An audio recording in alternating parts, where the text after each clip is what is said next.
어찌하여 오늘 당신들의 얼굴에 근심의 빛이 있나이까.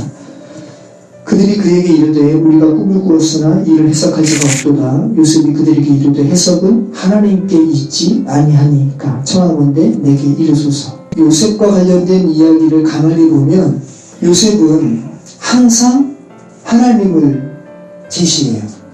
이 성경 구절이 그래요. 다 창세기 요셉과 관련된 성경 구절을 보면 항상 그와 대화를 나누는 사람에게 가장 먼저 하나님에 대해서 먼저 언급을 해요. 보디발의 아내가 요셉을 유혹할 때 요셉이 뭐라고 합니까? 내가 어찌 하나님 앞에 득죄하리이까. 네, 보디발의 아내가 생각하지도 못할 그 하나님에 대해서 요셉이 먼저 언급하는 거예요. 오늘 두 명의 관원장 앞에서, 그죠? 이 두 명의 관원장은 태양신을 섬기는 애굽의 신하들이었는데 오늘 두 명의 관원장 앞에서도 요셉은 해석은 하나님께 있습니다 라고 하나님을 언급하죠. 우리가 다음 주에 살펴보게 되겠죠? 나중에 바로 앞에 서게 될 때도 가장 먼저 하나님을 알리는 말을 합니다. 창세기 42장 16절 말씀이죠. 요셉이 바로에게 대답하여 이르되, 바로가 꿈에 대해서 말하는 거죠.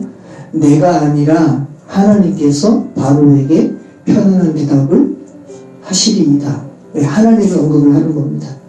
애굽의 총리가 되어서 나중에 형들을 만날 때에도 요셉은 가장 먼저 하나님을 언급을 해요. 창세기 42장 18절 사흘 만에 요셉이 그들에게 이르되 나는 하나님을 경외하노니 너희는 이같이 하여 생명을 보존하라. 하나님은 그리스도인들로 하여금 세상을 바르게 해석하기를, 하나님의 눈으로 해석하기를 바라시고 계시죠. 요즘에 세상의 화두는 어떤 겁니까? 차별금지법이죠. 차별금지법에 대한 이야기가 나오면 가장 먼저 동성애에 대한 부분이 언급이 되죠. 지금 한국이 군대에서의 동성애를 금지하는 규정도 이거 인권을 침해하는 것이니까 이 규정도 철폐하라는 그런 주장이 사회적 이슈로 떠오르는 나라가 됐습니다. 그러니까 군에 말고는 지금 대한민국의 사회에서 동성애는 안 돼라고 말할 수 없는 나라가 된 거예요.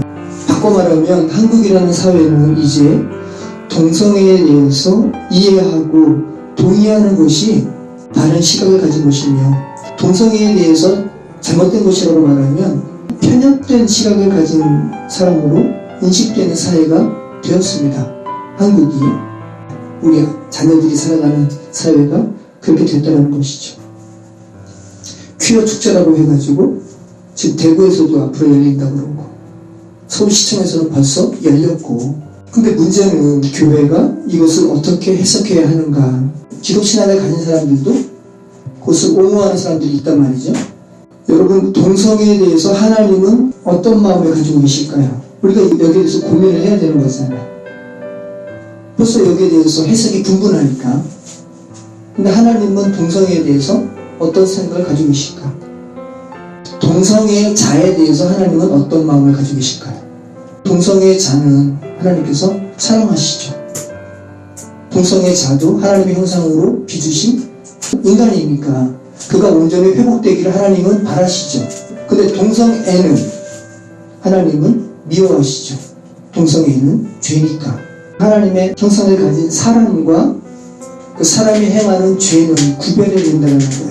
근데 그것을 하나로 묶어버려가지고 이렇게 혼돈되면 안 된다는 것이죠. 그 동성애를 주장하는 사람들은 그 동성애가 선천적인 것이라 이야기를 해요. 그래서 어쩔 수 없이 동성애 성향을 가지게 된 건데 거기에 대해서 배타시하고 그것은 인권적으로 말이 안 된다고 이야기하는데, 그 이용나 목사님이란 분이 동성애 자였다가 목사님이 되셨죠. 이분이 적극적으로 그건 아니라고 이야기하는 거예요. 선천적인 것이 아니라 후천적인 것이고, 그리고 이것은 치료도 가능한 것이라고 이야기하는 거예요. 죄된 세상에 여러 가지 어떠한 나쁜 영향으로 말미암아 생겨난 것이지 본래적인 것은 아니라고 이야기합니다. 그래서 동성애자한테 엄청나게 욕을 먹죠. 그런데 이분 꿋꿋이 그 일을 하시는 거예요. 자신의 과거를 다 오픈하면서까지 하나님의 마음을 온전히 알리기 위해서 자신의 지난날 아픔 다 이야기하면서 잘못된 것이라고 이야기하죠.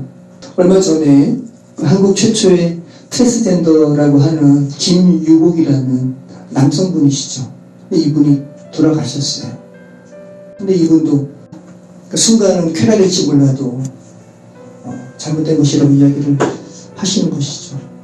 동성애에 대해서 죄라고 교회가 분명히 이야기해줘야 되는데 목회자들도 생각이 다르다는 거예요. 막 이렇게 혼돈되었어요. 모호한 생각을 가지게 되었습니다. 이런 세상에서 아이들도 모호한 생각을 가지게 되겠죠. 사회법도 여기에 대해서 혼란스러워하니까 아이들도 당연히 혼란스러워지게 되겠죠. 그렇게 죄악은 되풀이 되는 거예요. 요셉이 꿈에 대한 내용을 말할 때 이 사람이 이것을 들으면 어떻게 생각을 하게 될까, 기분이 어떨까라는 이런 본질이 아닌 부차적인 것에 대해서 제한받지 않고요, 그냥 말하는 거예요. 노아가 세상에 회개를 외치고 세례 요한이 회개를 외치는 것과 같습니다. 오늘 요셉이 두 관원장의 꿈에 대해서 해석을 하는데 결국은 그 해석의 내용이 뭡니까? 한 사람은 그죠? 한 사람은 구원받고 살고 또 한 사람은 죽는 심판에 대한 꿈이잖아요. 그러니까 구원과 심판에 대한 해석이라고요. 세상에 대해서 그리스도인들이 외쳐야 할 것은 심판과 구원이죠. 여기에 대해서 심판에 대해서 이야기하면 이 사람은 어떻게 생각할까? 기분 나쁠 텐데 라고 제한받지 않는다는 거예요. 그냥 주님이 주신 마음 그대로 설파한다는 말씀입니다. 그리스도인들도 세상에 대하여 외쳐야 할 소리는 다른 것이 아니라는 거예요. 하나님께 돌아오라고, 돌아오지 않으면 죽는다고, 빨리 비거 속에서 뛰쳐나오라고, 그대로 있으면 죽는다고 그 이야기하는 것이죠. 그러니까 똑같은 말씀을 하고 있는 것이죠. 술 맡은 관원장에게는 사면을 이야기해요. 얼마나 이야기하기 편했겠어요. 이제 사울이면 살아나게 된다는 말이니까. 그런데 떡 맡은 관원장에게는 당신은 이제 죽게 된다는 이야기잖아요. 사울 후에 바로가 당신을 죽여서 나무에 달 거예요. 그리고 새들이 당신의 고기를 먹을 겁니다. 라는 것입니다. 여러분이라면 그 떡 맡은 관원장 앞에서 이 이야기 할 수 있겠습니까? 그런데 요셉은 하는 거예요. 지금 성경이 복음을 담은 책이라는 사실을 여러분 다시 한번 기억하시기 바라요. 요셉 입에서 나오는 하나님의 세상에 대한 해석이 구원과 심판이라는 것, 다시 한번 기억하실 필요가 있는 거죠. 그리스도인은 세상에 대하여 하나님이 주신 마음을 그대로 전할 사명이 있는 자들인 것이죠. 하나님께 돌아가야 구원받는다는 엄중한 현실에 대하여 그대로 있으면 죽게 된다는 엄중하고도 끔찍한 현실에 대하여 그대로 말할 책임이 있는 자들이 기독교인들이죠. 근데 여기에 대해서 무슨 세상의 가치를 이야기하고, 그죠? 인권을 이야기하고, 그대로 있으면 죽는데 무슨. 그래서 이 부분에 대해서 요셉이 지혜가 없네, 적당히 둘러대는 것이 선이지라고 말할 필요가 없는 거죠. 본질과 떠난 부차적인 생각들인 것입니다. 이청동 감독의 박하사탕이라는 영화가 어렴풋이 떠올랐어요. 40대 설경구, 그 영화에서 영호라는 배우를 맡은 사람인데, 나 이제 돌아갈래 라고 외치면서 그 철길 위에서 그 마지막을 스스로 택해요. 열차랑 부딪히면서 스스로 자기 삶을 내려놓는 건데, 나 이제 돌아갈래 라고 외치면서 죽어요. 그러면서 그 영화가 거꾸로 진행이 되는 겁니다. 그러니까 마지막 부분부터 먼저 보여주고 거슬러 올라가는 거예요. 순수했던 20대 청년 영호가 어떻게 세상에 의해서 변질되고 자기 안에 있는 어떤 잔혹성, 근데 그게 결국은 세상으로 인해서 발견되는 건데, 그것으로 인해서 어떻게 그 영호가 변질되는지, 그리고 마지막에는 급기야 나 이제 돌아갈래, 순수했던 그곳으로, 그때로 돌아갈래 라고 외치면서 죽는 거거든요. 나 이제 돌아갈래 라는 외침으로 마지막을 장식하는 죄된 세상을 살아가는 우리 시대의 슬픈 자화상을 그리고 있는 영화가 이 박하사탕이라는 거예요. 결국은 이 설경구가 저와 여러분의 모습이라는 거예요. 이 세대를 살아가는 사람들의 자화상이라는 겁니다. 많은 사람들이 세상에서 방황하죠. 지금 퀴어 축제를 하고 그것이 옳다 이야기하면서 하는 사람들도 엄밀히 얘기하면 방황하는 거예요. 그죠? 죄된 모습으로 여태 사람들은 방황하는 삶을 살아갑니다. 저와 여러분도 그 속에서 방황했었고, 근데 그 방황은 언제 비로소 멈춰집니까? 삶의 행태에 대해서 제대로 하나님의 마음으로 해석을 받을 때, 하나님께서 해석해 주실 때 그 방황은 멈춰지는 것이죠. 어려운 시절 지날 때, 기도나 숨 내쉴 때, 그런 풍경 보시며 단식하는 분이네. 그와 같이 너희를 버리지 않으리. 내가 너희와 영원히 함께하리라.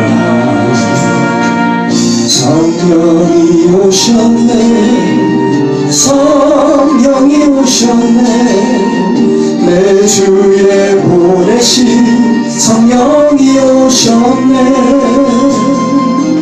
우리 인생 가운데 친히 찾아오셔서 그 나라 꿈꾸게 하시네.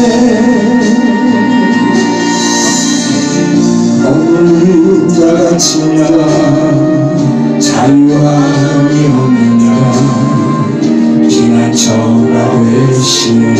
성령님 계시네. 주의 영이 계신 곳에 잠자리 누가 있다네. 진리의 영이신 성령이 오셨네.